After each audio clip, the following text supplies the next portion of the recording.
আপনি মার সাথে 20 বছর কথা বলেন না, বিবির প্রবঞ্চনায় পড়ে অথবা যে কোনো রাগের কারণে কথা বলেন না, কিন্তু একদিন কোনো মাহফিলে বসে অথবা নিজে বই পড়ে অথবা মুরব্বীদের কথা শুই না যদি মনে করেন মা কি জিনিস, সে আহারে 10 মাস 10 দিন গর্ভে ধারণ কইরা মা নিজের রক্তকে দুধে পরিণত করে লাল রক্ত সাদা বানায় আমারে খাওয়াইছে আল্লাহর হুকুমে, ওই মার সাথে কথা বলি না, না আজকে মারে যে প্রাণ ভরে ডাক দেব।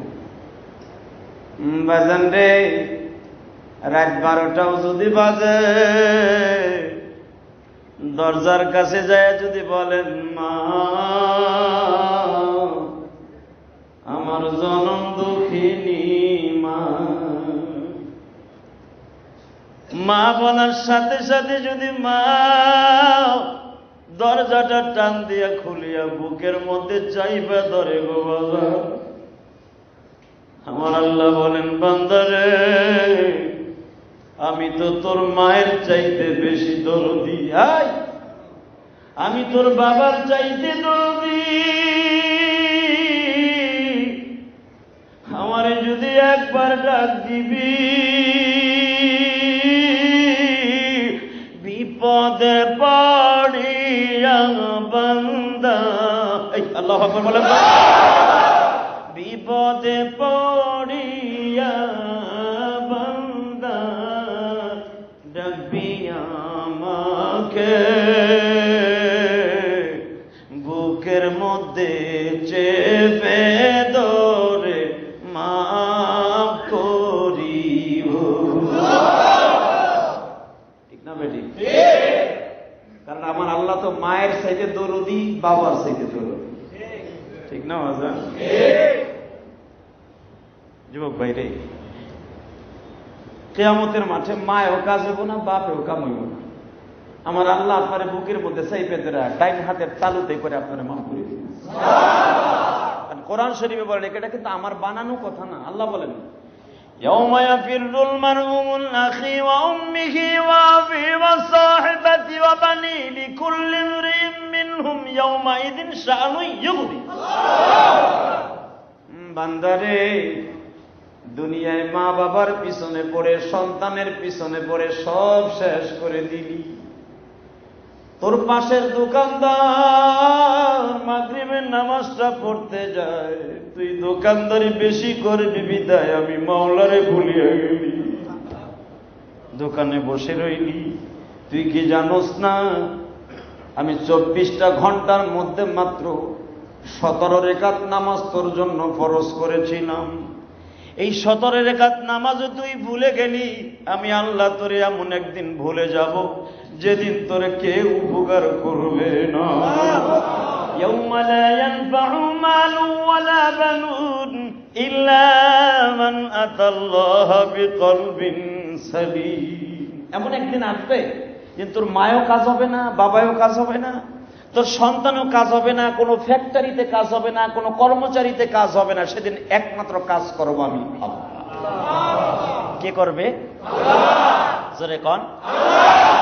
আমি আপনাদের একটা গ্যারান্টি দেই, যদি হার্টের রোগী কেউ থাকেন, আল্লাহ শব্দ যত জোরে মনে চায় বুকটা চাইটা ধরে হলো জোরে ডাক দিয়ে বলবেন, আমি আল্লাহর ঘর সাক্ষী রেখে বললাম আপনার হার্টের রোগ ভালো হয়ে যাবে। পৃথিবীতে সবচেয়ে বড় হার্টের ঔষধ হলো আল্লাহ পাকের জিকির। ইমাম থানভী রাহমাতুল্লাহ বলেছেন, যদি কারো হার্টের ব্যথা শুরু হয় তুমি 25 বার বলবা আল্লাহ আল্লাহ আল্লাহ আল্লাহ, এরকম তুমি 25 বার রাখেন 25 বার এইভাবে জোরে দম মারো, নিঃশ্বাসটা বন্ধ করে, আল্লাহ তোমার স্প্রে করবেন নিজে। কিটের হাসের স্প্রে দিয়ে আপনি ঠান্ডা করবেন মিয়া? আমার আল্লাহ শব্দের স্প্রে হলো সবচেয়ে বড় স্প্রে, কথা ঠিক না? তাহলে এবার সবাই বলবেন, সমস্ত প্রশংসার মালিককে? আপনার আমার মালিক আল্লাহ। আপনাদের সকলকে কবুল করুন। এখানে কত দামি দামি মানুষ বয়ে রয়েছে, এই মসজিদ কমিটি বসে আছে, দাড়িবাঁকা বাজানরা বসে রয়েছে। আমি জানি অধিকাংশ মানুষ, কেউ ফ্যাক্টরিতে চাকরি করেন, কেউ দোকানে কাজ করেন, সব ফেলাই ধুইয়া আজকে কিন্তু আসলে ওয়াজও না, জুমার দিনও না, বন্ধর দিনও না, এই মূল্যবান সময়টা বসে আছেন। আমি আপনাদের সকলের কাছে একটা মূল্যবান কথা বলে যাই, তাও আল্লাহর রাসূল নয়, আল্লাহ পাক বলেছেন ইয়াউমাইযিন তুহাদ্দিসু আখবারাহা।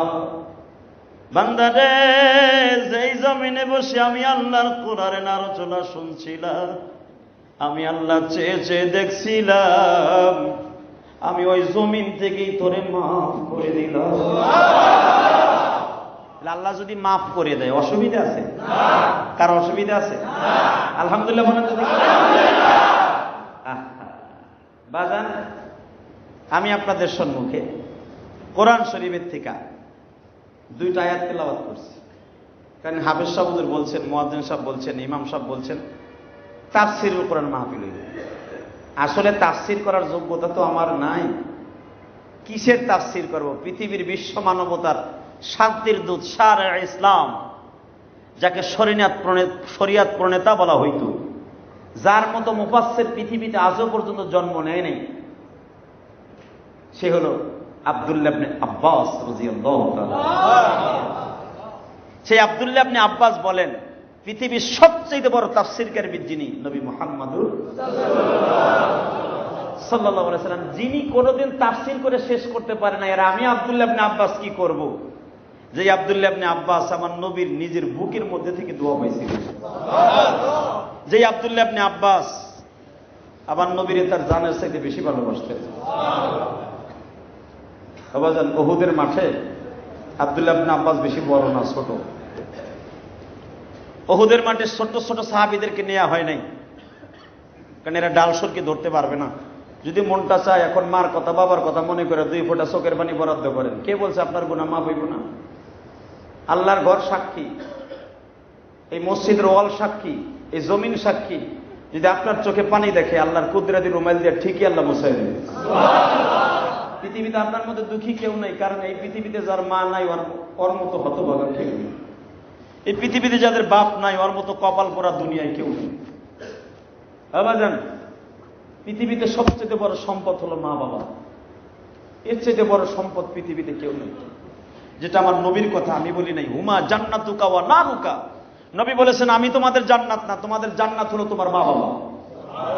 হুমা জান্নাতুকা ওয়া নারুকা, তোমার মা বাবা তোমার জান্নাত, তোমার মা বাবা তোমার জাহান্নাম। আমার দিকে তাকান। ওই আব্দুল্লাহ ইবনে আব্বাস বলেন, বেলা 11টার সময় আমার চাচতো ভাই, আমার প্রাণের নবীর দাঁত ভাঙল।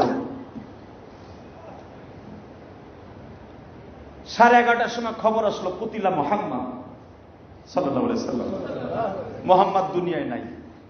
বাবাজান, যারা হজ করছেন, উহুদের মাঠে যারা গেছেন, এখনো পর্যন্ত উহুদের মাটির থেকে রাসূলের রক্তের ঘ্রাণ আসে। এখনো উহুদের মাঠে বলে, রুমা পাহাড়টা এখনো বলে। রুমা পাহাড়টা কিন্তু বেশি বড় না বাবা, 110 ফিট উঁচা। ভাঙতে ভাঙতে এখন আরো ছোট হয়ে গেছে। রাসূলের যুগে 160 ফিট উঁচা ছিল। রুমা পাহাড়টা এখনো বলে।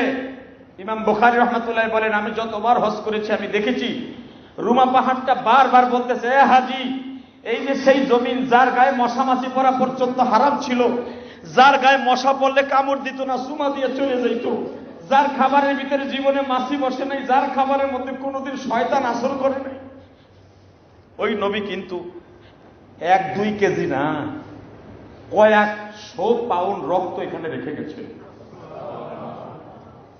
খবরদার, এই পাহাড়ের কাছে এসে মনটারে কখনো দুর্বল করবে না। এখান থেকে চিৎকার মেরে মেরে আল্লাহর কাছে দোয়া করে, দোয়া মাফ করাইয়া, দোয়া কবুল করে তারপরে যাবে। বাজান রে, আব্দুল্লাহ ইবনে আব্বাস তাই বলতেছেন, আমি তো হুজুরের আপন চাচতো ভাই। বেলা 11:30টায় আমার কানে আসলো, আমার চাচতো ভাই মুহাম্মদ নাই রে। এই কথা শোনার সঙ্গে সঙ্গে আমার কলিজার ভিতরে আঘাত করলো। কোথায় গেলি পাবো আমার নবীকে, আকাশ বাতাস বলে দাও না আমাকে। বুখারী হাদিসের রাওয়ায়াত। কারণ সবাই বলল মুহাম্মদ দুনিয়ায় নাই, কিন্তু একজন সাহাবী বলছেন নবী বেঁচে আছে, আমি দেখে আসছি। ওই রুমা পাহাড়ের ডালুতে আব্দুল্লাহ ইবনে আব্বাস বলেন, হুজুরের স্বাস্থ্য ভাই, আমি পাগলের মতো খুঁজতেছিলাম আমার নবী কোথায় আছে। যখন বেলা 2টার সময় নবীর এক নজর দেখলাম, তখন দেখি আমার নবীর পুরো চেহারাটা রক্তে লাল। কারণ এখান দিয়ে হুজুরের হেলমেটের কড়া, লোহার কড়া, পিতলের কড়া এখান দিয়ে ঢুইকা এখান দিয়ে বের হয়েছে, এখান দিয়ে ঢুইকা এখান দিয়ে বের হয়েছে পিতলের কড়া, হেলমেটের কড়া, আর সামনের 2টা দাঁত ভাঙছে। এখানের রক্ত, দাঁতের রক্ত, 2 রক্তে এক হইয়া হুজুরের পুরা চেহারাটা লাল। হুজুরের সামনের 2টা ঠোঁট বাবা কোল বালিশের মতো ফুলে গেছে। আব্দুল্লাহ ইবনে আব্বাস বলেন, আমি তাকায়া আমি একটা চিৎকার দিয়ে বলছিলাম, ইয়া রাসূলুল্লাহ, ইয়া হাবিবাল্লাহ। আমি এই দৃশ্য দেখার আগে আমার কেন মৃত্যু হইল না? আমার নবী বলে, ইবনে আব্বাস রে, তোমার বাবা আমার খুব আদরের চাচা। আমার 2টা চাচা হলো সবচেয়ে আদরের, একটা হলো আবু তালেব আর একটা হলো আব্বাস। তোমার বাবা আমার কাছে আদরের চাচা। আমার চাচা হামজা শুনছি শহীদ হয়ে গেছে। আব্বাস রে, ইবনে আব্বাস, তুমি যদি পারো আমারে কোলে করে এই গর্তের থেকে উঠাইয়া ফেলো। এই আব্দুল্লাহ ইবনে আব্বাস বলেন, রইসুল মুফাসসির যাকে বলা হয়, সমস্ত উলামা ইকরামের একই মত, রইসুল মুফাসসির আব্দুল্লাহ ইবনে আব্বাস তাদের মধ্যে 1 নাম্বার। জোরে কান সুবহানাল্লাহ। তিনি বলেছেন, আমি হুজুর সাল্লাল্লাহু আলাইহি ওয়াসাল্লামকে উহুদের মাঠে এই অবস্থায় দেখে জিজ্ঞেস করছিলাম, ইয়া রাসূলুল্লাহ, এই অবস্থা দেখে কি আল্লাহ আপনারে দুনিয়ায় রাখবে না ঈসা নবীর মতো আসমানে তুলে নিয়ে যাবে? আবার নবী বলে, ইবনে আব্বাস রে, আমি তোমার সাথে ওয়াদা দিলাম, আল্লাহ বারবার আমার টেন্ডার দিছে, জিবরাইলের দ্বারা পালকি পাঠাইছে, আমারে আসমানে তুলে নিয়ে যাবে।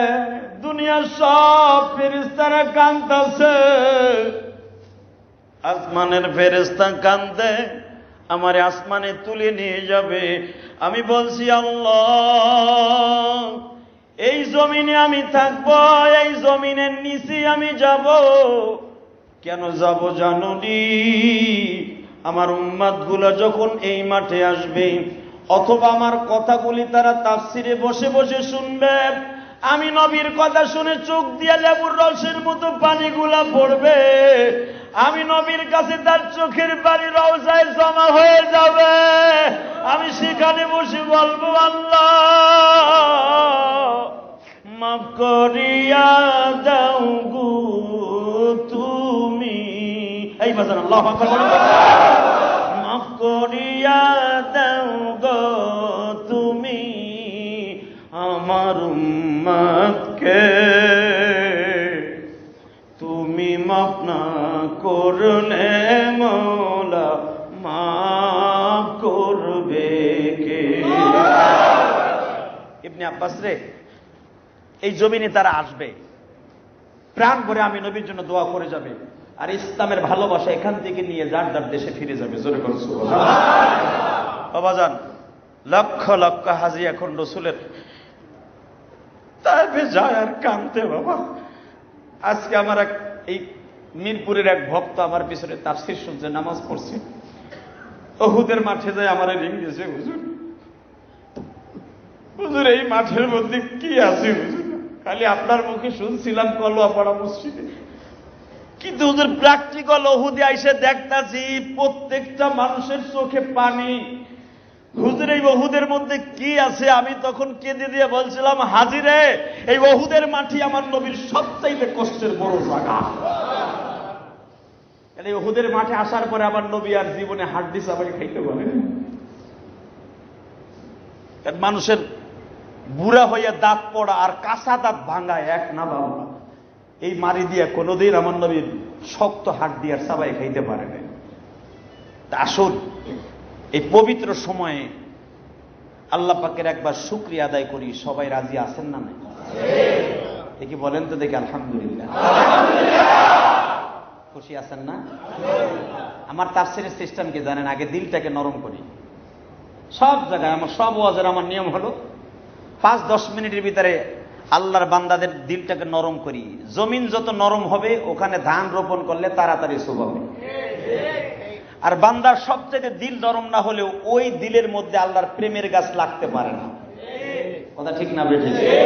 তাহলে দিল নরম হয়েছে তো? আল্লাহ কবুল করুক, আমিন বলেন। যে সমস্ত যুবকদের চোখে পানি দেখছি, এরা জীবনে কোনোদিন হয়তো তাফসিরে বসে এইভাবে কাঁদছে কিনা আমি জানি না। আমি দেখেছি, আমি যতগুলো জুমা পড়াইছি এলাকায়, অনেক যুবকগুলো ওয়াজে বইয়েই কান্না শুরু করে। কারণ কি জানেন? মানুষের দিল যখন ময়লা পরিষ্কার হয়ে যায় তখন সাথে সাথে চোখের পানিগুলো অঝরে ঝরতে থাকে। শক্ত দিল ছাড়া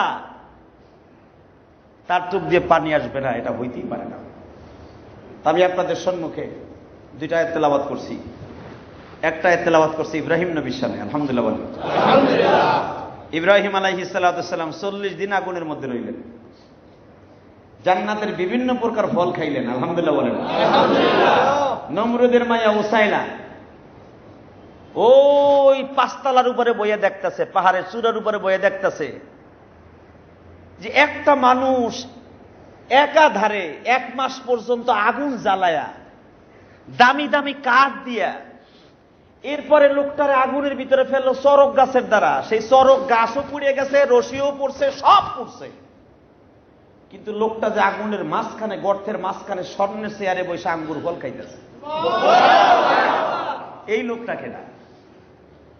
ইব্রাহিম আলাইহিস সালাম এখান থেকে আধা কিলোমিটার দূরে নমরুদের মাইয়ার সাথে ইথারের মাধ্যমে কথা বলতেছে।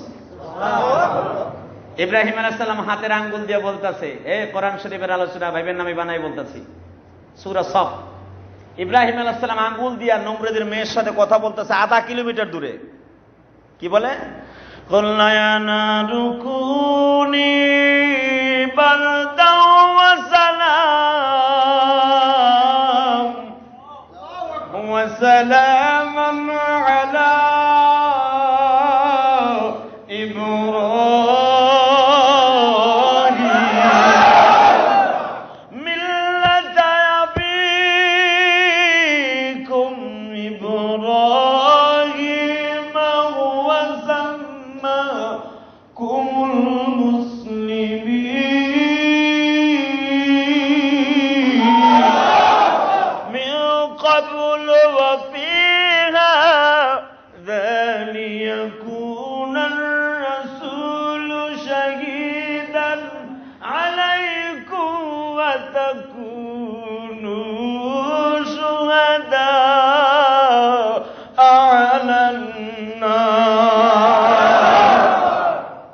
কইতেছে।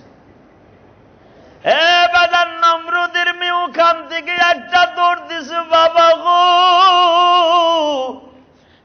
ইব্রাহিম রে মাইরু না,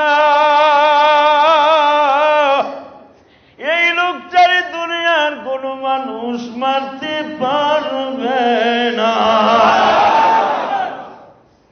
নমরুদ মেয়ের কথা শুনে আশ্চর্য হয়ে গেছে, যে হলো পৃথিবীর বড় খোদা, নাউজুবিল্লাহ কর, যে নিজে বলছে আনা রব্বুকুম আলা, আমার চাইতে বড় খোদা আর কেউ নাই। এই নাস্তিকের মাইয়া যদি কয় আব্বা ইব্রাহিম রে মাইরো না, তোমার চোখ থাকলে দেখো ইব্রাহিম স্বর্ণের চেয়ারে বই আঙ্গুর বল খাইতেছে। ও বাবা, ইব্রাহিমের আগুনের চারুপাশ দিয়া পৃথিবীর সব মাখলুক কথা কইতেছে। ও বাবা, সিংহ পাহাড়ের উপরে বসে ইব্রাহিম নবীর সাথে কথা কয়। ইব্রাহিম তুমি অর্ডার দাও, পুরা নমরুদের পেশাদকে আমরা বাঘেরা সিংহরা উড়িয়ে দেব। হাতিতে কথা বলতেছে, বাবা আমি দেখতাছি। হাতি বলতেছে আমার সুরের কত শক্তি তুমি জানো না ইব্রাহিম, একবার শুধু বলো নমরুদের পেশাদকে ভেঙে তছনছ করে দিব। নমরুদের মেয়েরে টাইনে নিয়ে ঘরের ভিতরে আবদ্ধ করলো। হামানকে ডাকা হলো, এর সাইরাত পায় লোহার পেরাক মারো। বাজান রে, যখন উসাইলার হাত পায় শিকল লাগাইয়া পেরাক ঢুকানো হলো, উসাইলার চোখের পানি ছেড়ে দিয়া বলে, আল্লাহ আমি ইব্রাহিমের খোদার পর ঈমান আনলাম, তুমি আমারে শুধু মৃত্যুর আগে ইব্রাহিম রে এক নজর দেখো। ইব্রাহিমের ছবি উসাইলার সামনে, জিব্রাইল বাম পাশে দাঁড়িয়ে আছে। এই হাদিসের তাওজি বর্ণনা করতে যে ইমাম বুখারী বলেন, এই জন্য জীবনে যদি কোনো মানুষ একবার কালেমায়ে তাইয়্যিবা পড়ে, পড়তে দেরি হবে বাবা, তার জন্য জান্নাত সাজাইতে দেরি হবে না। নমরুদের মেয়ে শেষ। ইব্রাহিম 40 দিন পর্যন্ত রইলেন। আগুন ধাউ ধাউ করে জ্বলতেছে, আগুন ধাউ ধাউ করে জ্বলতেছে। আমার ভাইরা আমার দিকে তাকান, দাউ দাউ করে আগুন জ্বলতেছে। ইব্রাহিম 40 দিন পরে সহি সালামতে আগুনের থেকে বের হলেন। ইব্রাহিম আলাইহিস সালাতু ওয়াস সালাম আগুনে যাওয়ার আগে যেমন চেহারা ছিল তার চাইতে আরো 70 গুণ বেড়ে গেছে। কষ্ট হয়? কথা বলবেন না? হ্যাঁ, ইব্রাহিমের চেহারা, আমার দিকে তাকান, কাঁচা ইট যখন খোলাই দেওয়ার আগে, পুরাইবার আগে তার চেহারা কি ভালো থাকে? কালো থাকে। রৌদ্রে শুকাইলে একটু সাদা সাদা ভাব হয়। এই সাদা ইটটারে যখন আগুনে দেয়, পুইড়া চেহারা ভালো হয় না খারাপ হয়? টাক দিলে টন টন হয়ে বাজে, ঠিক না বেটি? যদি একটু ভালো করে পোড়া হয় সেটা পিকেট হয়ে যায়, পিকেট, যেগুলোর হাতুড় দিয়ে ভাঙতে গেলে আগুন লেগে যায়। বাজান রে, ইব্রাহিম আগে ছিল কাঁচা মাটি, আগুনে যাইবার পরে হইছে পিকেট। ইব্রাহিম 40 দিন পরে বের হওয়ার পরে নমরুদের সামনে যে বলে, নমরুদ রে, আমার আল্লাহ আমায় বুঝি মাফ করেছে। ইব্রাহিমকে তখন, ইব্রাহিম নবী না। আলহামদুলিল্লাহ বলেন। খারাপ লাগবে আপনাদের? কষ্ট হবে? অল্প সময় শেষ করে দিব না। এসার আজান আছে না? না, আলহামদুলিল্লাহ বলেন। এই যে বলতেছেন যে না, আমি গ্যারান্টি দিলাম। কেন এই কথা জিজ্ঞেস করলাম জানেন? আমি আপনাদের ইমান পরীক্ষা করলাম।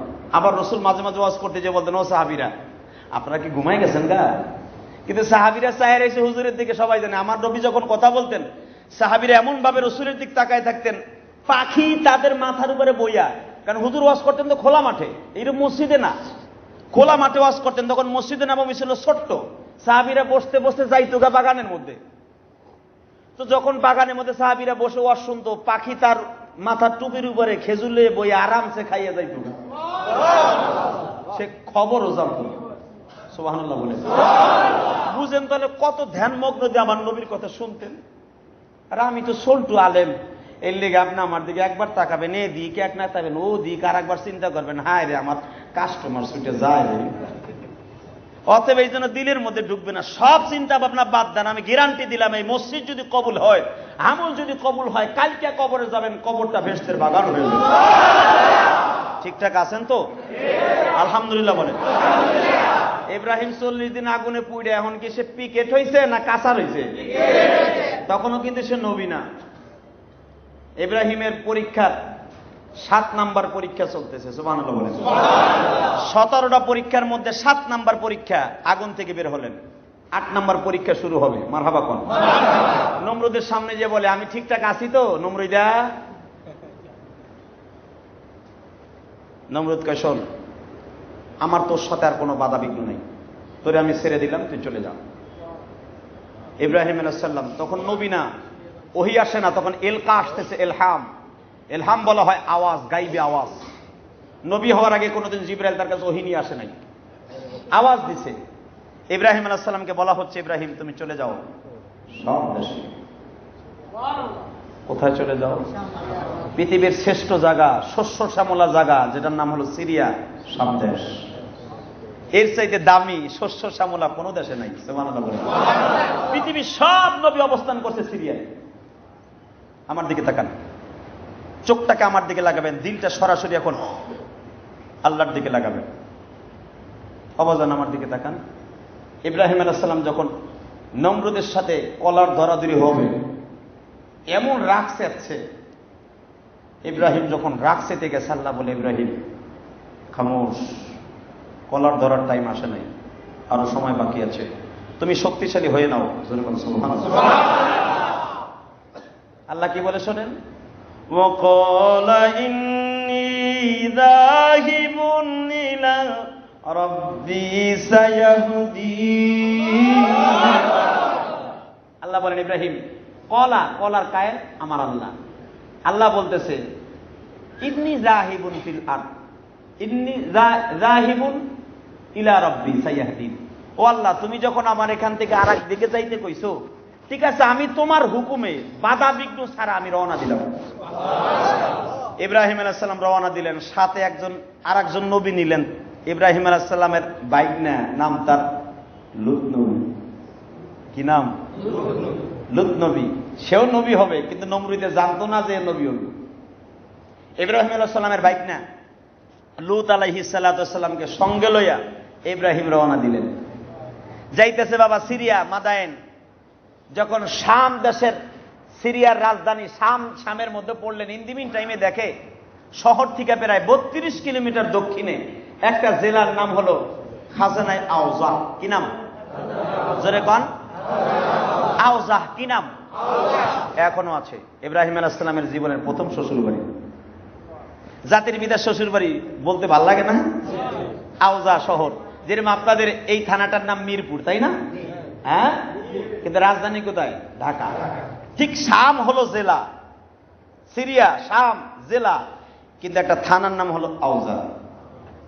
এখান থেকে, শহর থেকে 32 কিলোমিটার দূরে একটা শহরের নাম, জেলা, থানার নাম আওজা। এখানে যখন ইব্রাহিম আলাইহিস সালাম আসলেন, আসার পরে দেখে শত শত মানুষ দামি দামি পোশাক পরে, লোহার কাছির মতো স্বর্ণের শিকল গায়ে দিয়া, আল খেল্লা, যেটা শুক্রবার পরি দেখছেন না? সৌদি আরব কিন্তু ওটা ইমাম ছাড়াও পড়ে, দোকানদাররাও পড়ে। কথা ঠিক না বেঠিক? এখন মাশাআল্লাহ অনেকে সৌদি আরব 10-15 বছর থাকলে হে ঈদের নামাজ ওই একটা পড়ে তারপরে যায়। অবাজান ঠিক তদ্রুপ ইব্রাহিম আলাইহিস সালাম দেখে এরকম আল খেল্লা গায়ে দিয়া, দামি দামি সেন লাগাইয়া তারা যাইতেছে। ইব্রাহিম আসতে জিজ্ঞেস করলেন, ভাইগনা লূত রে, ভাইগনা জিজ্ঞেস করতো এই লোকগুলো কই যায়? লূত নবী যে কয়, ভাই আপনারা কই যান? কয় তোমার বাড়ি কই? কয় যেহানি থাকুক, আপনি কোন তো কই যান? কয় তোমরা জানো না? হ্যাঁ, কোন কি হইছে? এই শহরের সবচেয়ে ধনীর মানুষ, জেলা প্রশাসনের সবচেয়ে বড় গভর্নরের মেয়ে সায়রার বিয়া। আরো জোরে কোন? ইব্রাহিম আলাইহিস সালাম যদি জাতির পিতা হয়, আমাদের জাতীয় মা, ঠিক না বেঠিক? কয় তুমি জানো না সায়রার বিয়া? সায়রা কেনা? এই জামানার জেলা প্রশাসনের সবচেয়ে বড় গভর্নর, তার একমাত্র মেয়ে, পৃথিবীর বিশ্ব সুন্দরীদের মধ্যে সবচেয়ে 1 নম্বর বিশ্ব মা সায়রা হলো বিশ্ব সুন্দরীদের মধ্যে 4 নম্বর। আরো জোরে কোন? বাজান রে, লূত নবী বলতেছে, মামা, ও মামা, তুমি যাই নামাজটা বিছাও না, আল্লাহর সাথে একটু পরামর্শ করো গো মওলা। এই জামানার সবচাইতে বড় বিশ্ব সুন্দরীর বিয়া হইতাছে। আমি ইব্রাহিমের মতো তো বিশ্ব সুন্দর এই জগতে আর কেউ নাই রে। কারণ কি জানেননি বাজান? তখন ইব্রাহিমের কপালে আমার নবীর নূর বিরাজ করতেছে। চেহারাটা এমনি এমনি দামি হয় নাই। ইব্রাহিমের চেহারার মধ্যে আমার নবীর নূর তখন বিরাজ করতেছে।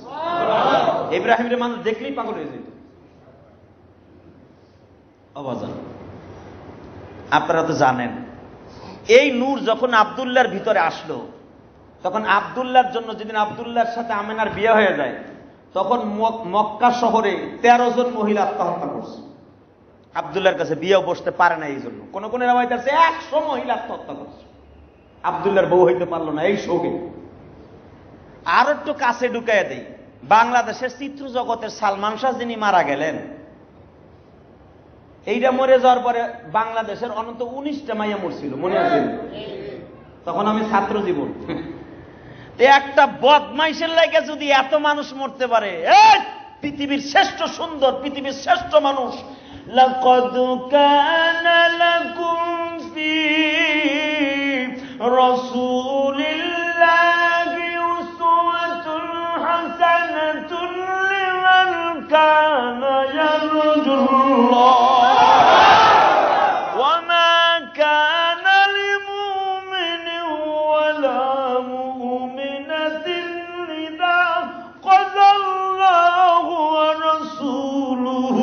أمرا أن يكون لهم الخيارة من أمرهم ومن يعص الله ورسوله فقد ضل ضلالا مبينا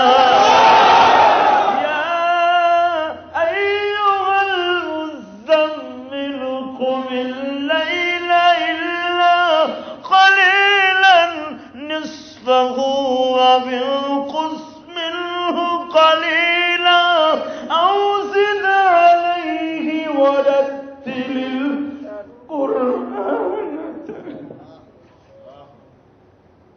এখানে শেষ না, দেখেন আল্লাহ আরো কি কয় তার বন্ধুর সামনে। কুল ইন কুনতুম তুহিব্বুনাল্লাহা ফাত্তাবিউনি يحببكم الله ويغفر لكم ذنوبكم والله غفور رحيم ياسين والقرآن الحكيم ইয়াসিন আমার নবীর নাম, সুবহানাল্লাহ। এত ডাক কোরআন শরীফে তার বন্ধুরে ডাকছে, এই বন্ধুর নূর তখন আব্দুল্লাহর চেহারার মধ্যে। তার লাগে 100 মহিলা তো দূরের কথা, 1 লক্ষ মহিলা মরা উচিত, ঠিক না বেঠিক? একটা বান্দরের লাগে যদি এত মহিলা মরতে পারে, কষ্ট হইতেছে? কষ্ট হয়, আলহামদুলিল্লাহ বলে। এই ইব্রাহিমের চেহারার মধ্যে তখন নূরে মুহাম্মাদি বিরাজ করতেছে। ইমাম থানভী রাহমাতুল্লাহ আলাইহি তাফসিরে বায়ানুল কোরআনের মধ্যে লেখেন, এই আয়াতের তাফসিরে ইব্রাহিম আলাইহিস সালামের ভাইগনা লূত নবী বললেন, মামা কি এটা কাম করো, যায় নামাজ বিছাও তো এই পাহাড়ের ডালুতে। কে তুই কি পাগলামি শুরু করলি? মামা আমি দেখছি পৃথিবীতে তোমার মতো বিশ্ব সুন্দর কেউ নাই। মামাই 3.5 মাস সফর করে আইলাম শাম দেশে, সিরিয়ায় কত সুন্দর ঠান্ডা বহন, মামা কত সুন্দর শস্য শ্যামলা, বড় বড় তরমুজ খাই, বড় বড় আঙ্গুর খাই, বড় বড় আপেল খাই। সিরিয়ার জমিন এতই উর্বর জমিন বাবা। তাফসিরে বায়ানুল কোরআনের মধ্যে তাফসিরে বায়ানুল কোরআনের ভিতরে আল্লামা থানভী রাহমাতুল্লাহ লেখেন যে সিরিয়ার জমিন তখন এতই উর্বর ছিল, একটা খেজুরের বিচি 1 রাত্রে লাগাইলে মাটির এত শক্তি আল্লাহ দিছিল, 1 রাতের ভিতরে ফল ধরে পরের দিন খাওয়া যেত। এখন তো ইরিদানের বইতে টিএসপিএসপিডিসি কত সার মারে, এর বড় ছাতা দান ten ten ten ten, urea মারে, বিউরিয়া মারে, সিউরিয়া মারে, তার বড় দান হয় না, ঠিক না বেঠিক?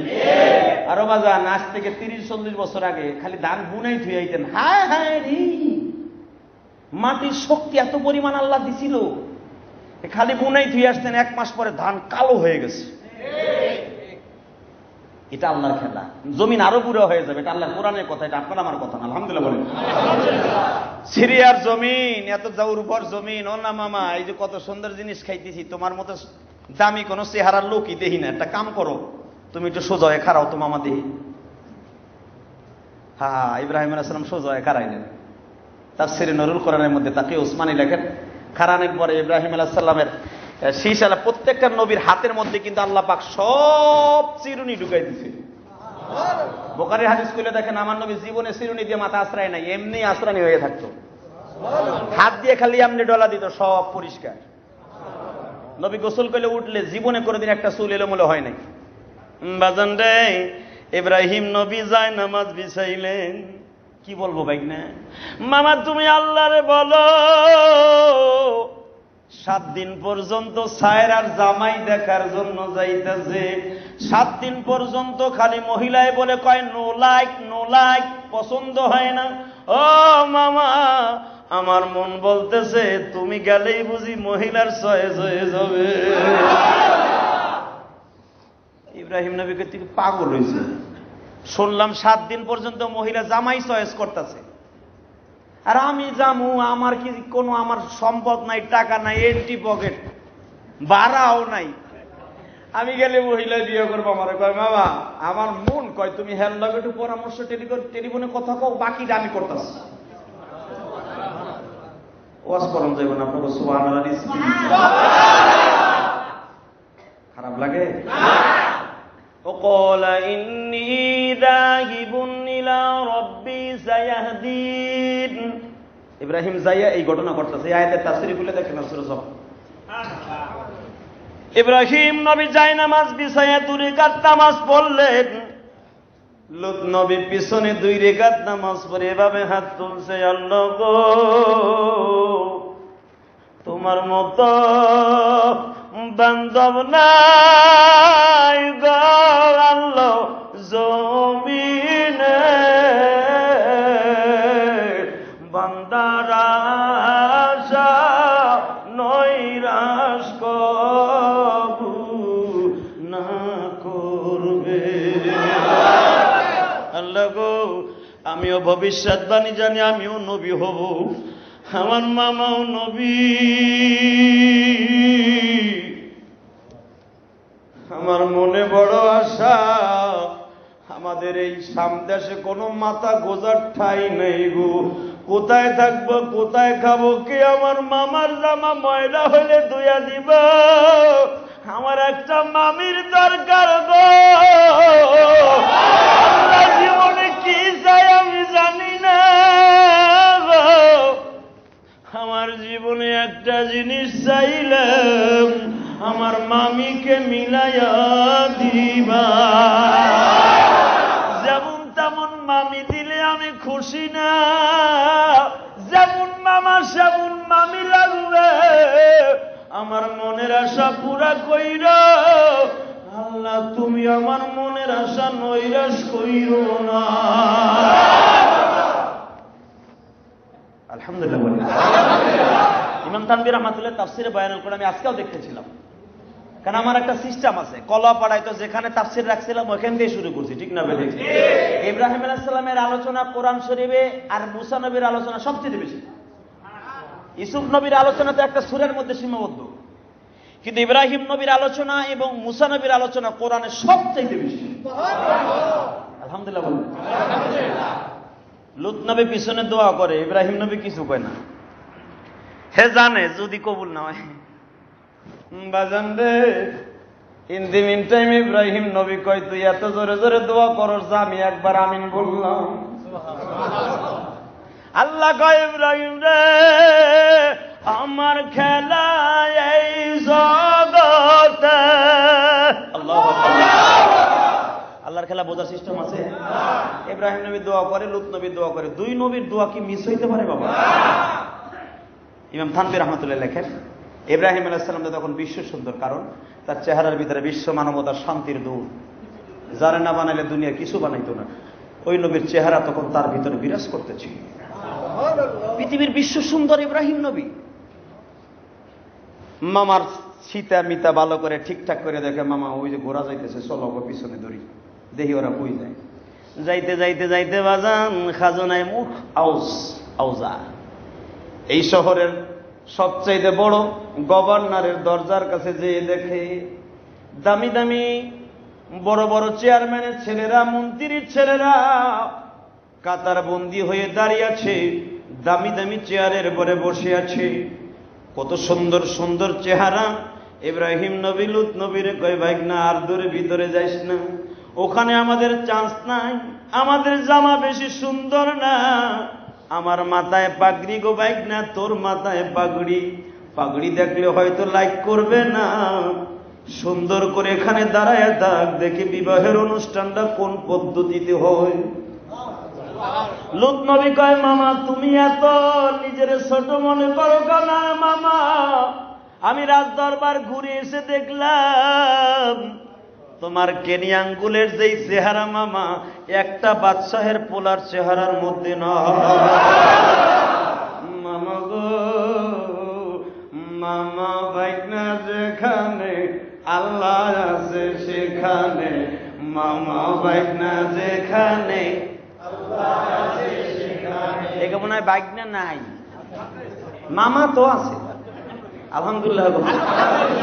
তো বলেন বলেন, মামা ভাইগনা যেখানে আল্লাহ আছে সেখানে, মামা ভাইগনা যেখানে বিপদ নাই সেখানে।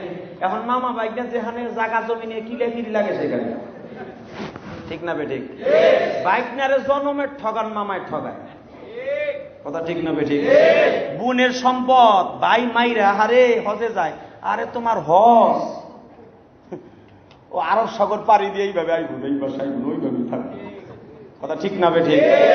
কষ্ট পাইতেছেন? পাঙ্গা। এবার যান আমার দিকে তাকান, মামা ভাইগনা দোনোজন কি সস্তা মানুষ? এর সাথে দামি মানুষ আর আছে বাজার? আরে এই মসজিদের ভিতরে জানেন, মসজিদের খাদেম আল্লাহ সবাইরে বানায় না, মসজিদের কমিটি সবাই আল্লাহ বানায় না। মসজিদের কমিটিতে তারাই থাকে যারা আবার ক্ষমতা পাই অপব্যবহারও করে, অনেকে আছে। কিন্তু মসজিদের খাদেম আল্লাহ তাদেরকেই বানায় যাদের নসিব আল্লাহ প্রথম ভালো করে। যদি তার নিজের কারণে বদনসিব হয় এটা আলাদা ব্যাপার, কিন্তু আল্লাহ যাচাই বাছাই করি তারা কমিটি বানায়। মসজিদ কমিটির লোকেরা এখানে আছে, আপনারা অনেক বাবাজি আছেন। এখন আমি সকলের কাছে দাবি রাখবো, আজানের আগ মুহূর্তে এখন 2 ফোঁটা চোখের পানির দিকে আল্লাহ চাই দিয়েছে, দিতে রাজি আছেন না নাই? হ্যাঁ ধরেন, আর খাইলে সময় নষ্ট হইব। হ্যাঁ বাবা, ইব্রাহিম নবী দাঁড়ায় আছে, নিজের ছোট মনে করে দরজার পাশে দাঁড়ায় রয়েছে খাজুর গাছের নিচে। মা সায়রার রাজধানীর গভর্নরের বাড়ির সামনে দোতলা বিল্ডিং এর সামনে সুন্দর সুন্দর বাগান আছে, ইব্রাহিম আলাইহিস সালাম দাঁড়িয়েছে বাগানের সামনে। ইন দি মিন টাইমে লূত নবী বলতেছে, মামা একটা কথা শুনেন। কি? আপনারে বলছি আপনি ওই রাজদরবারের ভিতরে ঢুকেন। ইব্রাহিম নবী কয়, সাহস কুলায় না বাবা। বাজান রে, তখন ইব্রাহিম নবী বলছিলেন আমার সাহসে কুলায় না। লূত নবী তখন বলে, মামা মামা ভাইগনা যেখানে আল্লাহ আছে সেইখানে, মামা চলো তো দেখি চলো। মামার মাজা ধরে যখন ভাইগনা গাইতেছে, আমার আল্লাহ বলে, ইব্রাহিম রে, আসার আগে তো আমি আল্লাহর সাথে পরামর্শ করে এসেছো, এত চিন্তা করস কে? আমি তো তোর জন্য সায়রারে রেডি করে রেখে দিয়েছি। আমি আল্লাহ জানি আমার ইব্রাহিমের থাকার জায়গা নাই, খাওয়ার জায়গা নাই, সারা জমিন আমার ইব্রাহিমের খাবারের জায়গা। আমার ইব্রাহিমকে অন্তত একটু শ্বশুর বাড়ি বানাইয়া মাথা গোজার জায়গা করে দিই। বাজান এবার তাকান, ইব্রাহিম নবী ভয়ে ভয়ে, আল্লাহর ভয়, আল্লাহ আমি এর উপযুক্ত না, আমি আল্লাহর উপযুক্ত না, তুমি উপযুক্ত, আমারে বানাইবা কিনা জানি না, এই চিন্তা ভাবনা করে ইব্রাহিম আলাইহিস সালাম আস্তে আস্তে কোন রকম দরজার কাছে যে দাঁড়াইছে। মা সায়রা, আহা, বিশ্ব সুন্দরী, পৃথিবীতে 32 জন বিশ্ব সুন্দরী আমার আল্লাহ দুনিয়ায় প্রেরণ করেছে বাবা, তার মধ্যে 4 নম্বরে স্থান অধিকার করেছে মা সায়রা। বিশ্ব সুন্দরী 1 সপ্তাহ পর্যন্ত জামাই চয়েস করে, চয়েস হয় না। যত জামাই আসে সবাইকে বলে দেয় নো লাইক, পছন্দ করে। ও বাবা, আজকে কেন যেন মনের মধ্যে আনন্দ লাগতেছে।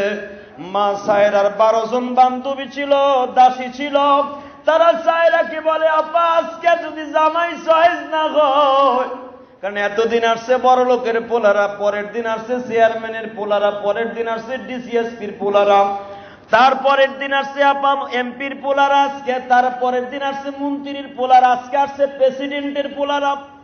অনেক দেশের প্রেসিডেন্টের ছেলেরা আপনার চয়েস করতে আসছে। আজকে যদি চয়েস না হয় আপনার বিয়ে না হইতে পারে। সায়রাই টেনশনও করতেছে আর মনে মনে খুঁজতেছে, আমি যারা জীবন সঙ্গী করব তাহলে কি আমি পাবো না? আমি যারে চাই তারে কি পাবো না?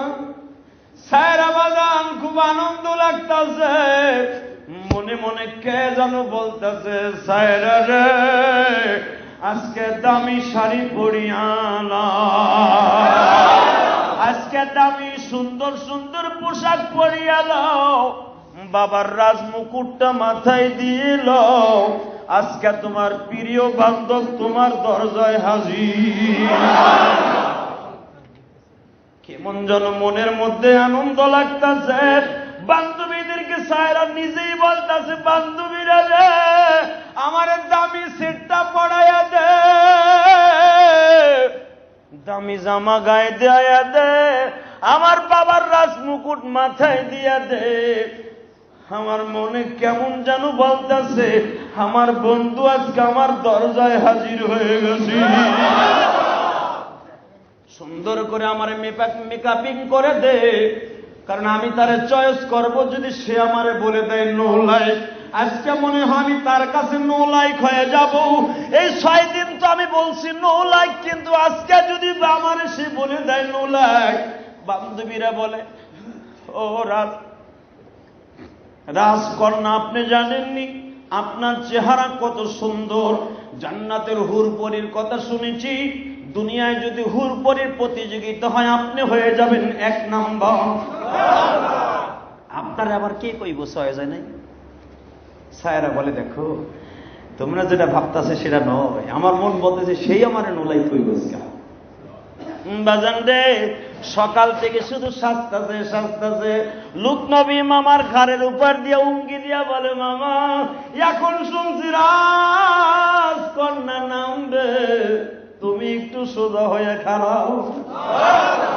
রাজা বাচ্চার ছেলেরা বাজান কাতার দিয়ে দাঁড়িয়ে আছে, 40 জন রাজা বাচ্চার ছেলেরা দাঁড়িয়ে আছে। ইব্রাহিম নবী দরজার কাছে দাঁড়িয়ে আছে। ইব্রাহিম রে দেখে রাজা বাচ্চার ছেলেরা টিটকারা মারতাছে। পাগড়ি মাথায় দিয়ে একটা পাগলা দাঁড়ায় আছে। এই সমস্ত পাগল ছাগলের কারণেই মনে হয় রাজকন্যা নোলাই বলে দেয়। এই মোল্লা সুল্লার কারণে এটার বাইর কর। ইব্রাহিম বললেন, এত দ্বারা জানানো যাইতেছে যে, এত সময় কিছু কই নাই, এত দ্বারা জানানো যাইতেছে যে বিবাহের প্রস্তাব যারা নিয়ে আসছে তাদের মধ্যে আমি 41 নম্বর।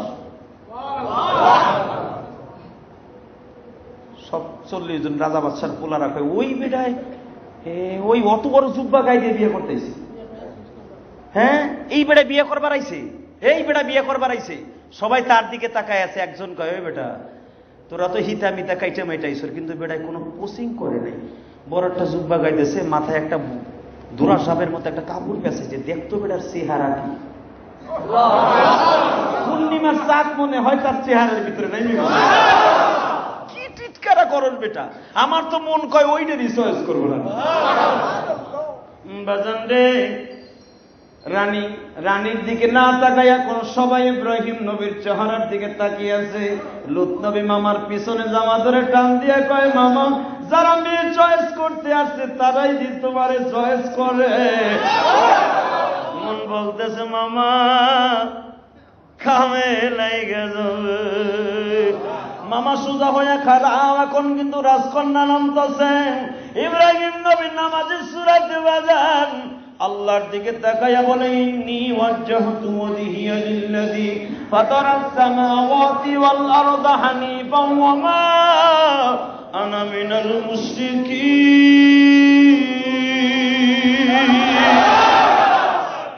আল্লাহ আমি তোমার দিকে মুখ দিলাম, ওই রানীর দিকে না। আমি মুশরিকদের অন্তর্ভুক্ত না, আমি কোন মানুষের পরে ডিমান্ড করি না, আমি তোমার পরে থাকি। মানুষের পরে ডিমান্ড করলে আমি মুশরিক হয়ে যাব। অতএব তুমি আমার দিক তাকাও। আল্লাহ কয়, লুতরে তোর মামা এখনো কিন্তু রেডি না। বাজান রে লুত নবী পাগল হয়ে গেছে। মামা তুমি একটু গাটটা সোজা করে খারাও, মামা তুমি কি একটু চেহারা একটু হাসি দাও। কিরম খারাই রয়েছো মামা, আমার ভালো লাগতেছে না। এখনই নামবো মামা, তুমি শুধু একটু হাসি দাও না, একটু হাসি দাও। কিনলে চাই রয়েছো তুমি, পাগল হয়ে গেছে গা।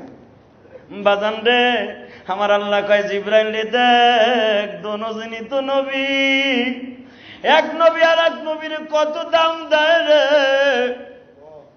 বাজান এর দ্বারা কি বোঝা গেছে জানেন, যে যে ডিপার্টমেন্টের হেড থাকে তার সেরকম সম্মান করা নবী ইব্রাহিম লুত থাকে।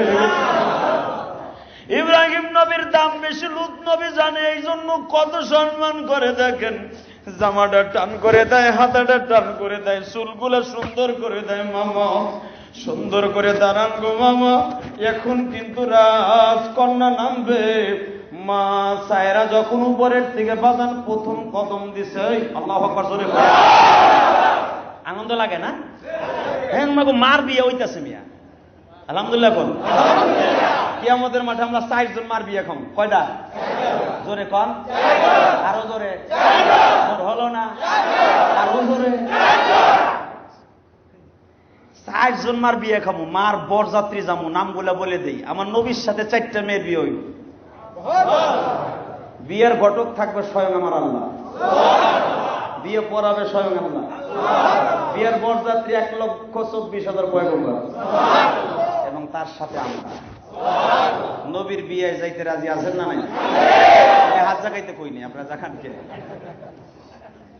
যাবেন না সবাই? আল্লাহ, আমার কাছে দিবার মতো কিছুই নাই। তবে তোমার পাগল গেল, অনেকে কাঁদছে, অনেকে মুখে হাসি। বাপের বিয়ে খাইব, এদের বিয়ের ঠিকই বরযাত্রী হিসেবে গণনা করে দিও। কারণ এই মসজিদের আশেপাশে লক্ষ লক্ষ ফেরেশতা কোন আসমান পর্যন্ত কাঁধে কাঁধ লাগাই বই রয়েছে।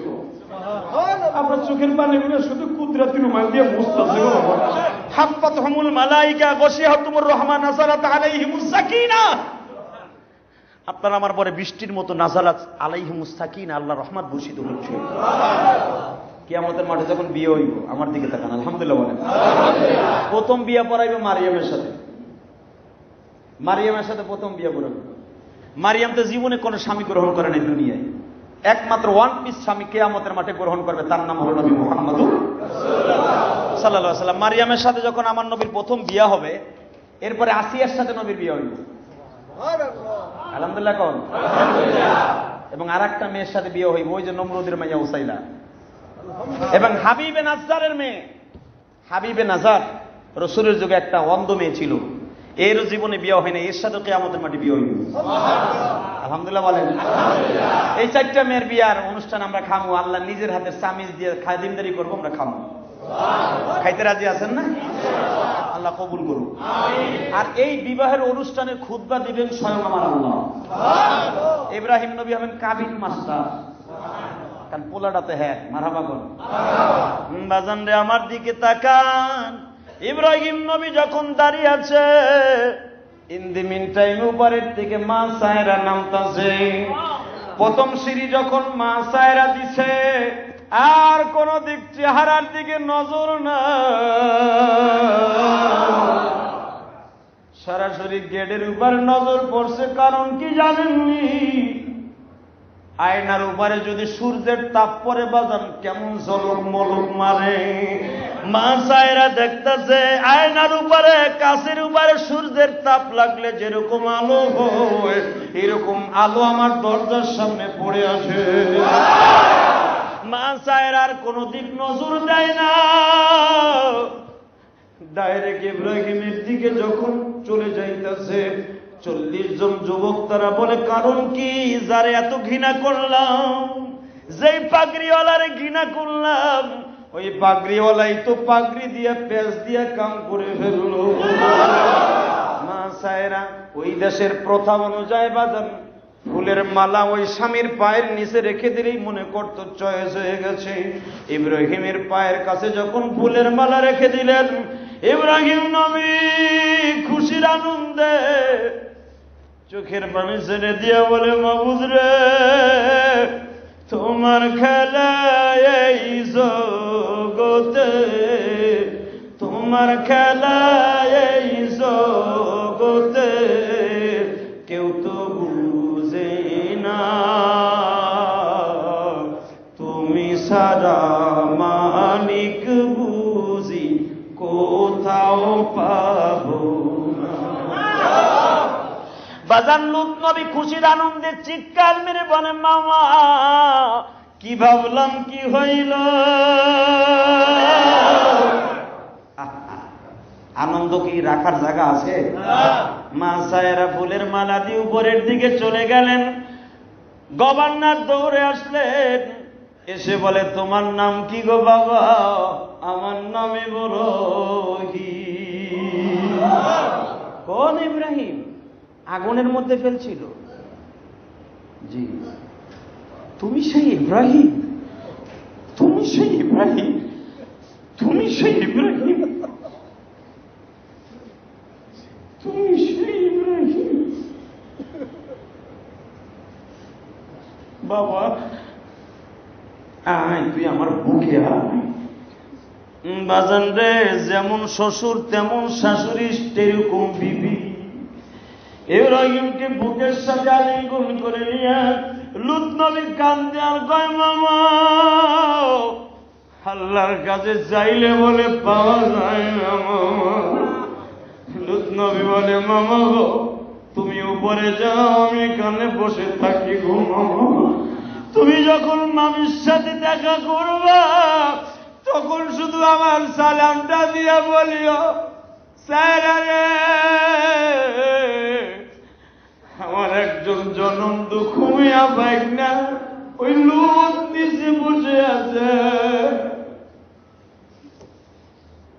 কারণ আমি জানি গো মামা, তোমার ঔরসে যত সন্তান জন্ম নেবে সব নবী হয়ে যাবে। ও বাবা, এই জন্য দেখবেন এই সায়রার গর্ভে ইসহাক নবীর জন্ম। ইসহাক নবীর সন্তানের নাম ইয়াকুব নবী, ইয়াকুব নবীর সন্তানের নাম ইউসুফ নবী। গো বাবা, এই সায়রা কত দামি মহিলা। ইব্রাহিম নবীর বাসর ঘরে যখন দিয়া হইল, ইব্রাহিম নবী শুধু জিজ্ঞাসা করলেন, সায়রা দুনিয়ার নিয়ম আছে, বাসর ঘরে অন্তত মহরনার টাকাটা দিতে হয়, একটা নাকফুল কিনে দিতে হয়। সায়রা নাকফুলটাও তোমার বাবা দিল, মহরানার টাকাটাও তোমার বাবা দিল। আমি জানতে চাই এই গরিব লোকটারে কেন তুমি চয়েস করলাম? তখন মা সায়রা পাগলের মতো চিৎকার দিয়া বলে, ইব্রাহিম রে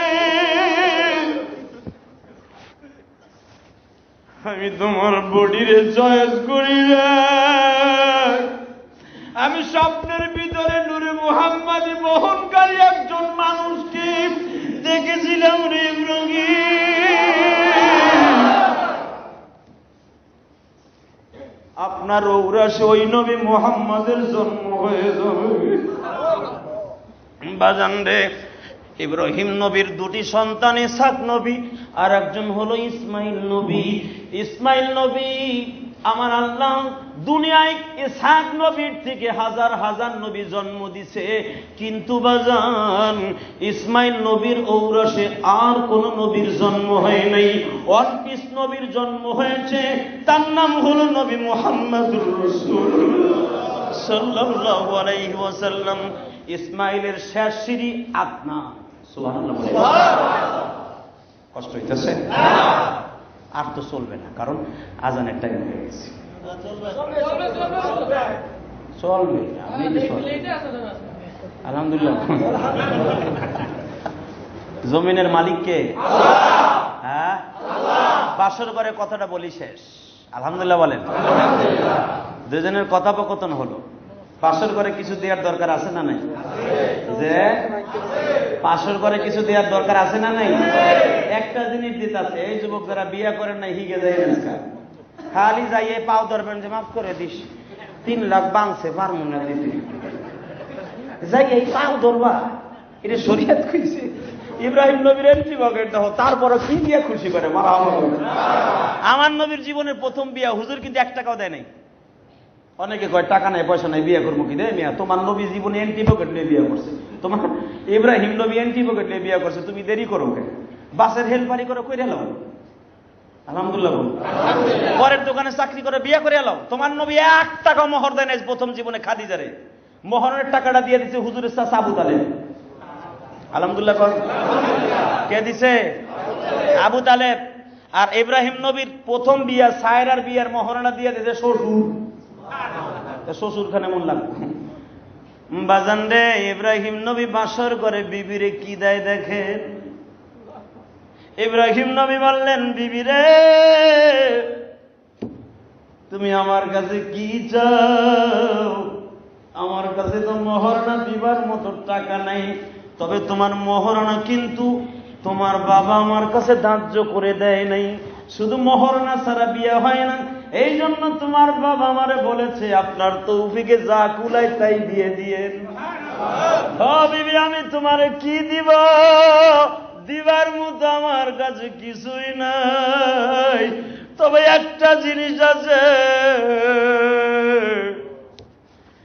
আমার মায়ের হাতের একটা চাদর আছে,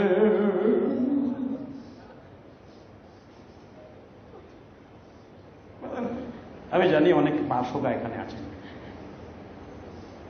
দুনিয়া আমি জানি অনেকে বাসোগা আছেন।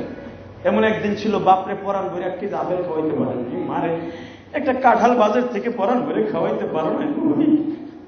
আজকে ছেলে মেয়েরে কত কাঁঠাল খাওয়া, আঙ্গুর খাওয়া রে ভাই। ছেলে যদি রাত 10টার সময় আব্বু আঙ্গুর খামো, পাগলের মতো ছুটে যাও। কিন্তু তোমার বাবাও তো একদিন তোমার জন্য পাগলের মতো ছুটে যেত। ইব্রাহিম নবী দেখো, ইব্রাহিম নবীর মা কিন্তু তার আগুনে পুড়ে পড়ে যাক, এটা ইব্রাহিম নবীর মা চাইছে। কিন্তু ইব্রাহিম নবীর মা ইব্রাহিম নবীর একটা চাদর দিছিল, ওই চাদর গায়ে দিয়ে ইব্রাহিম কিন্তু আগুনের মধ্যে পড়ছিল। কিন্তু আল্লাহ পাক ইব্রাহিম নবীর বাবা জান্নাতের পোশাক পরাইছে। ওই জান্নাতের পোশাক কিন্তু এখনো ইব্রাহিমের গায়ে আছে, কিন্তু মায়ের সেই স্মৃতিটাও গায়ে আছে।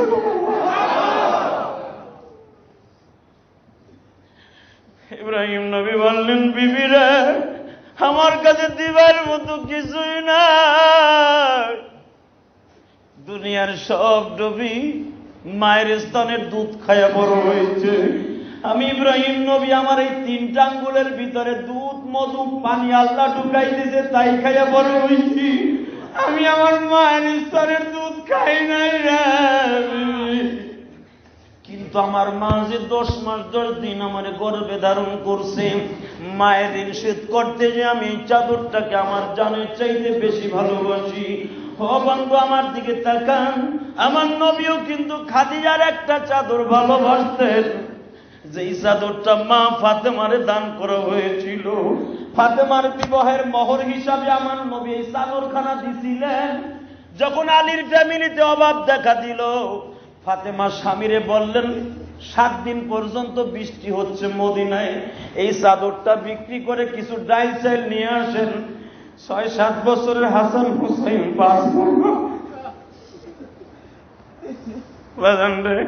যেই হাসান হুসাইনের হাতে তোমার আমার জান্নাত, ওই হাসান হুসাইন কিন্তু একাধারে বাবা 1 মাস পর্যন্ত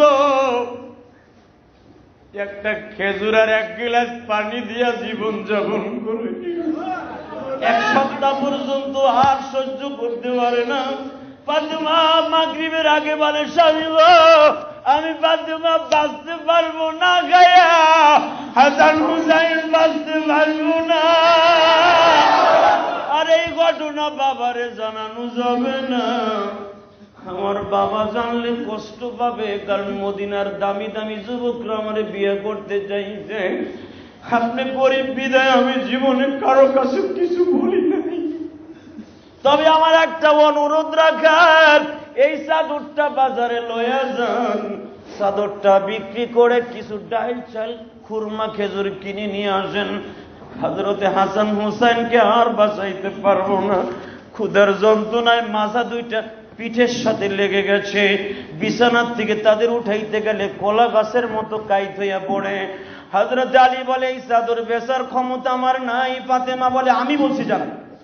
চাদর লইয়া যখন বাবা ওকায়েস বাজারে দাঁড়াইছে, ও হাদি সাহেব বাজারটা ভুলে গেছেন কি বাঙালি মার্কেটটা, এখানে হযরত আলীর স্মৃতি। রোডের উপরে দাঁড়াইয়া আলী কেবল চাদরটা হাতের পরে দিয়া দাঁড়ায় বলে, ইয়া হাজিলাল বিহিলাল বিহিলাল সাত্তা, কেউ কিনবেন নি। চাদরটা বাইর করার সাথে সাথে একজন দৌড় দিয়ে চাদরটা ধরে বল, চাদরটা কত চান? ও নবীর জামাই, চাদরটা কত? আলী বলে, ভাইরে নাম বইল না, মুনাফিকরা বলবে আলীর জামাই কি তলে এতই গরিব হয়ে গেছে, চাদর বেচে বাজার করব। নামটা বইল না, আমার শ্বশুরের নাম সম্মান যাই। ওই জামি কান্দে আর কয়, ঠিক আছে কত দিব? আলী কয়, চাদরের মূল্য 1 থেকে 1.5 দিরহাম হবে, আপনি যা দিবেন খুশি হইয়া দিবেন, কামে লেগে যাবে। এটা আমার ফাতেমা বিক্রি করতে দিচ্ছে। সাহাবী পকেটের থেকে 6 টাকা বের করে আলীর হাতে দিয়ে কয়, আলী রে, পকেটে থাকলে আরো বেশি দিয়ে দিলাম রে আলী। হযরত আলী 6 টাকা পকেটে করিয়া মনের আনন্দে হাঁটতেছে। একটু বারে বাজান একজন পথিক গরিব মানুষ পোটলাটা হাতে নিয়ে কয়, দিবেন নি? আমার বাড়ি মানে যাওয়ার পয়সা নাই। ওয়া আকরাবিনা ওয়া আবনিস সাবিল, আল্লাহ রাস্তায় কিছু দিবেন নি? বলতে দেরি আছে, হযরত আলী বলে এই টাকা আমার চাইতে তোমার দরকার বেশি, যাও তোমারে দিয়ে দিলাম। আলী 10টা কদম অগ্রসর হলেন। আলী মনে মনে কান্দে আর গয়া হারে ফাতেমার চাদরও গেল, পয়সাও গেল, কি দিয়া বাজার করব।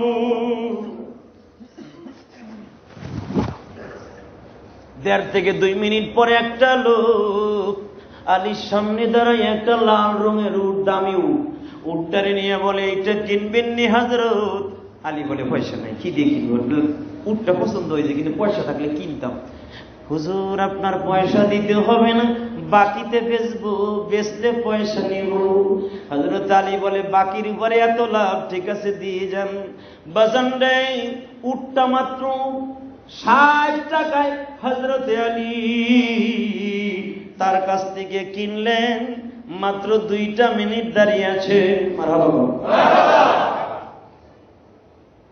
2টা মিনিট দাঁড়িয়ে আছে। আর একটা লোক বলে উঠ বেচবেন নি? কত কত দিবেন?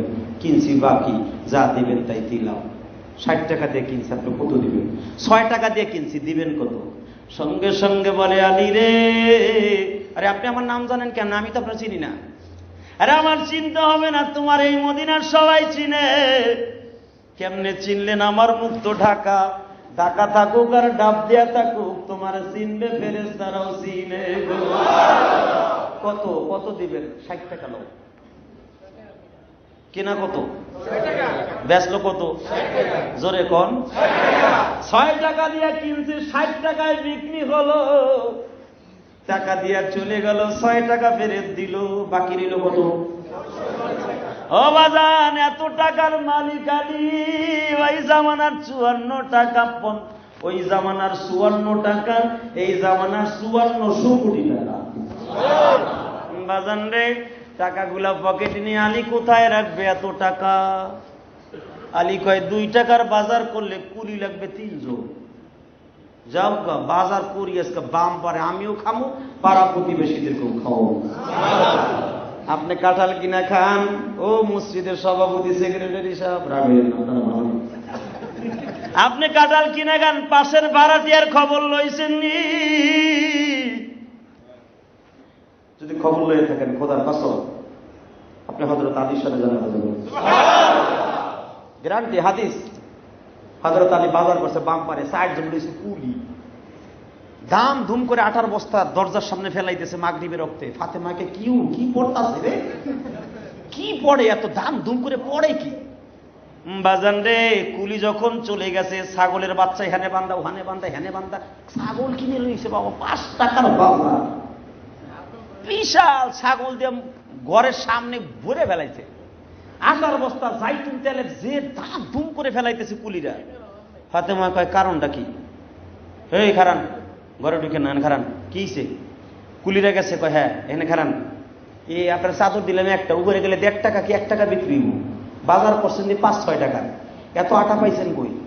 কয় এখন কথা কই না, মাগরিবের টাইম হয়ে গেছে। পরে বুঝে তোর মাগরিবের টাইম আপনি চলেন আগে, আপনি নামাজ পড়বেন আর আমি আব্বার ঘরে থাকবো। সুবহানাল্লাহ বলুন। বুঝেন নাকি যে আপনি এগুলো ঘরে ঢুকতে দেবেন? থাকেন ওখানে। বাজান রে, হাসান হোসেন রে 2 হাত দিয়ে ধরে আলীর মসজিদে পাঠায় দিলেন। আমার নবী ইমামতি করতেছে মাগরিবের নামাজ শেষ, আলী মসজিদ থেকে বের হয় না। নবী বলে আলী রে, কি ব্যাপার, তুই তো মাগরিব পড়ে বাসায় যাস না কে? হুজুর আমি যাবো কি, আপনার মাইয়াই তো আইছে। তবে চল দেই, ফাতেমা আইছে, চল দেই, মেলা দিন আহেন আমার মাইয়াটা, চল দেই। যাই রেখে বাবা গো হাসান হোসেনকে 2 হাত দিয়ে ধরে বলে, বাবা দরজার কাছে খাড়াও কি? মা বসি, তারপরে অভিযোগ দিই না গো বাবা, আজকে অভিযোগ না। পৃথিবীতে তুমি শিখাইছো স্বামীর বিরুদ্ধে স্ত্রী অভিযোগ করলে সে আমার মাইয়া নয়।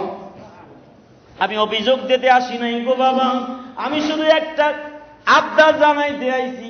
চাদর দিলাম একটা, বাজার হইল 5 টাকা। বাবা আমি জানতে চাই তোমার জামাই টাকা পাইল কই? আমার নবী চোখের পানি ছেড়ে দিয়া কয়, মা তোর কি এইটা বিশ্বাস হয় আমার আমি চুরি করে বাজার করব? ফাতেমা কয়, বাবা আমি তো বুঝলাম না। মা তুই যখন চাদর চালির হাতে দিলে, তুই যখন আলীর হাতে চাদরটা দিলি গোমা, জিবরাইল আমার কাছে যে বলে, নবী গো, আপনার সেই আদরের চাদর কিন্তু বাজারে বিক্রি হয়ে যাচ্ছে। যেই চাদর দিয়া হযরতে খাদিজা আপনারে ওহী নাযিল হলে চেপে ধরতো, যেই চাদর দিয়া জ্বর উঠলে আপনারে চাইবা খাদিজা বুকের সাথে মিশাইতো, ওই দামি চাদর কিন্তু বিক্রি হয়ে যাবে। আমি একজন সাহাবী আলীর পিছনে লাগাই দিছিলাম। সাহাবীরে, ওই চাদর বিক্রি হয়ে গেলে আমি নবী পাগল হয়ে যাব। ওই চাদরের সাথে আমার ওহী মাখানো আছে। আমার জীবনের প্রথম ওহী যখন জ্বর উঠে যায়, আমার খাদিজা ওই চাদর দিয়ে আমার চেপে ধরছিল। ওইটা আমার খাদিজার চাদর গো। হিজরাতের রাতে আমি ওই চাদর গায়ে দিয়ে ঘরের থেকে বের হয়েছি, ওই চাদরটা আমার বাদে মারে দিছি। খালি রে, ওই চাদর বিক্রি হয়ে গেলে আমি নবী কেমনে ঘরে থাকবো? আমি যে সাহাবীরে দিয়া 6 টাকা দিয়া কিনাইলাম, ও আলী চাদরের দাম আছে 2 টাকা কি 1.5 টাকা, 6 টাকা বিক্রি করলাম। উঠলো যেই লোকটা বাকিতে বিক্রি করলো, ওই লোকটা কেউ না রে আলী, ওই লোকটা হলো আল্লাহর পাঠানো ফেরেশতা জিবরাইল। আলী রে, তুই যে 6 টাকা দান করে দিলি, দেখ তো এই টাকাগুলি কিনা। জি হুজুর, জি। আলী রে, তুই যে 6 টাকায় উঠ বেচছিলি, দেখ তো এই টাকাগুলো হাত দিয়ে ধরে দিছিস কিনা। জি হুজুর। এই দুনো পক্ষের টাকা কেমনে? আলী রে, এই একটা টাকার মূল্য কি পৃথিবী বেচলে দিতে পারবি? আলী, এই টাকাটা অন্য কোথায় নাই রে আলী। তুই তো 5 টাকার বাজার কিনে নিয়ে আসলি। আলী, যেই দোকানদারে 5 টাকার বাজার করছিস, দেখ তো এই টাকাগুলি কিনা। কয় হ্যাঁ। আলী, তুই তো টাকা চিনোস নাই রে আলী। দোকানদার তো ঠিকই চিনছে। আলী, ওই দোকানদার আমার কাছে বলে, নবীজি,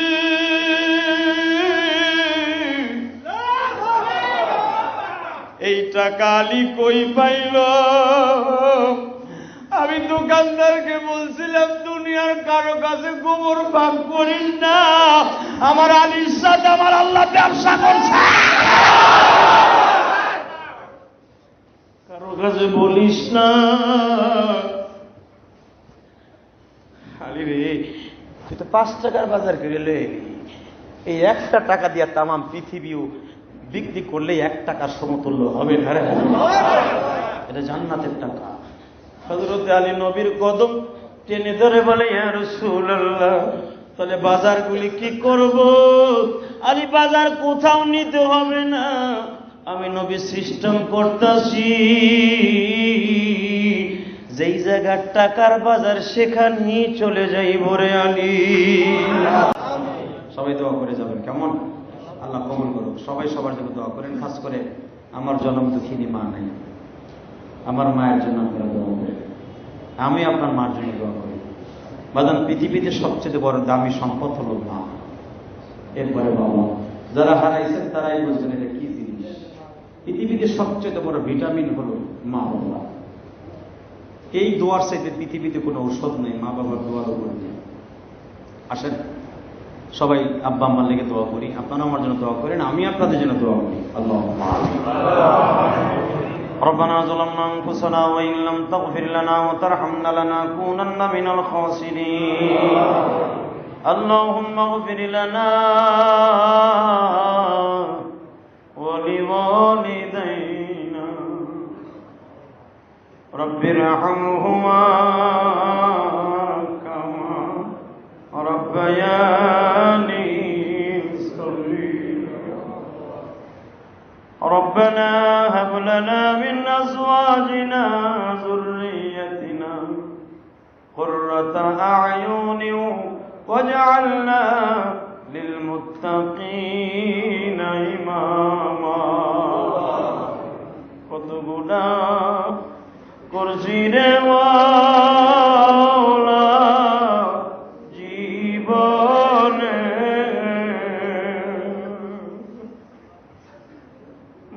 করে দাও তোমার নামে খাতির।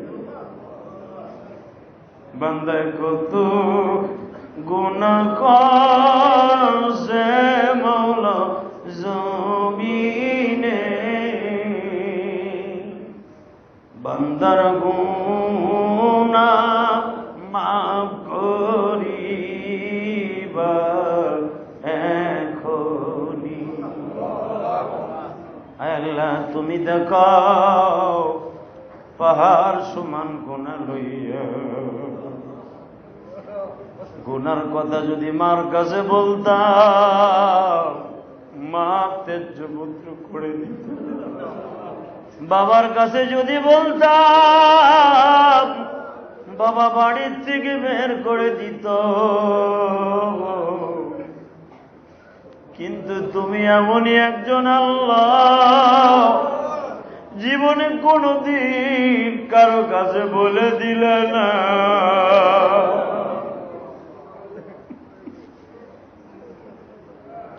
আল্লাহ, যখন তুমি এত গুনাহ হজম করেছো, এখন এই ঘরে বসে একটা ওয়াদা দিবানি, তোরে যখন এত গুনাহ গোপন করলাম তোরে গোপনেই মাফ করে দিছি। বান্দা রব্বুল আলামিন, তুমি এই মসজিদ কমিটির সবাইরে মাফ করে দাও, বিগত কমিটির ভাইদের মাফ করে দাও। আয় আল্লাহ তাআলা, এখানে কত দূর দূরান্ত থেকে আমার পাগল মুসল্লি ভাইরা এখানে তাফসীর শোনার জন্য এসেছে। আল্লাহ, এদের আমি কি দিয়া বিদায় দিবা? দিবার মতো কিছুই না। একটা দরখাস্ত করি, এদের তুমি গুনাহ লইয়া দোকানে যাইতে দিও না, এদের গুনাহ লইয়া বাসায় যাইতে দিও না আল্লাহ, এদের যাইতে দিও না আল্লাহ, দিও না আল্লাহ, দিও না আল্লাহ, দিও না আল্লাহ, দিও না।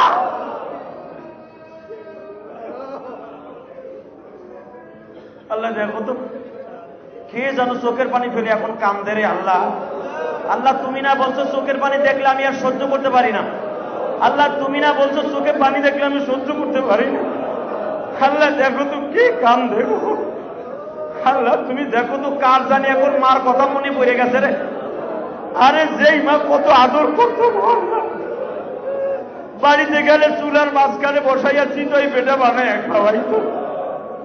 যখন বাড়ির থেকে আবার ঢাকায় আসতাম মা দুঃখিনী রাস্তার দিকে তাকায় থাকতো। আজকে তো মা নাই, কি তাকায় থাকতো?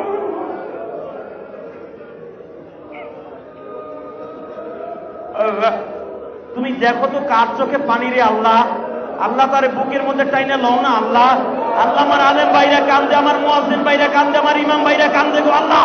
আল্লাহ মসজিদ কমিটির ভাইরা কান্দে, তুমি দেখো আল্লাহ, দেখো আল্লাহ, দেখো।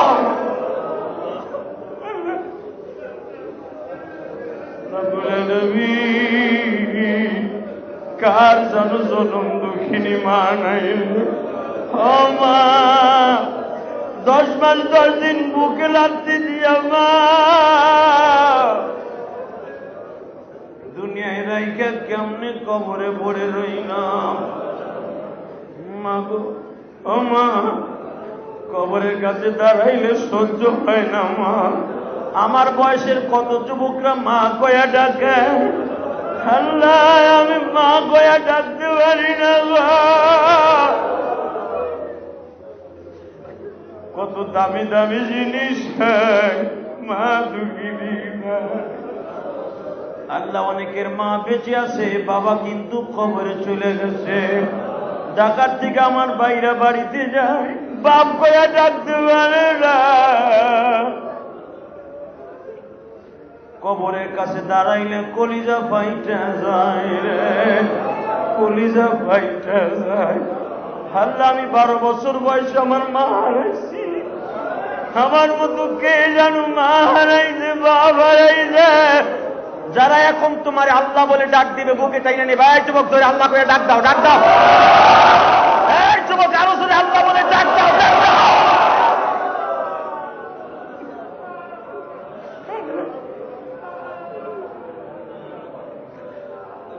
ভাইরে এখন চাওয়ার সময়। আল্লাহ 2 দিনে দোয়া কবুল করে, সোমবার রাত্রে আর শুক্রবার রাত্রে। ভাইরে আল্লাহর কাছে চাও গো ভাই, আল্লাহর কাছে চাও। তুমি জীবনে কি চাও? তুমি জীবনে কি চাও? আমি গুনাহগার বলছি, তোমার মনের আশা পুরো হয়ে যাইব। এই হজের মাস সামনে গো ভাই, লক্ষ লক্ষ হাজি এখন আল্লাহকে ডাকতেছে। তুমি এখানে বসে আল্লাহকে জোরে একটা ডাক দাও, গলা ফাটাইয়া। রব্বুল আলামিন, আমি যখন এই 1 নম্বরে নামলাম, একটা যুবক আমার হাতের মধ্যে টাকা দিয়ে কয়, হুজুর আমার মাও নাই, আমার বাবাও নাই। হুজুর আপনি যখন মার কথা বলে একটা ডাক দেন, আমার কলিজায় মানাইতে পারি না। গাঙের বাদন যেরকম মানাইতে পারে না, ঠিক আমার স্রোতের মতো চোখের পানিতে বুক ভাসিয়ে যায়। এরকম তো কত যুবকরাই পাগলের মতো দোয়া চাইছি। মাগরিবের এই আগ মুহূর্তে তোমার এক পাগল আমার কাছে দোয়া চেয়ে বলে, হুজুর আমি যে ডাল ধরি সেই ডাল ভাঙিয়ে যায়। আল্লাহ আমার বাইরে ব্যবসা বাণিজ্য করে সকলের ব্যবসা বাণিজ্য বরকত দিয়ে দাও, এদের হালাল রুজির ব্যবস্থা করে দাও। আল্লাহ অনেক যুবক আমারে ভাইয়ের মতো ভালোবাসে, অনেক বাবাজি সন্তানের মতো ভালোবাসে। টেলিফোনে কতজন কত দোয়া চায়। আল্লাহ এদেরকে তুমি দেখিয়ে রাখো, এদের জীবনটাকে সুন্দর করে দিও গো আল্লাহ।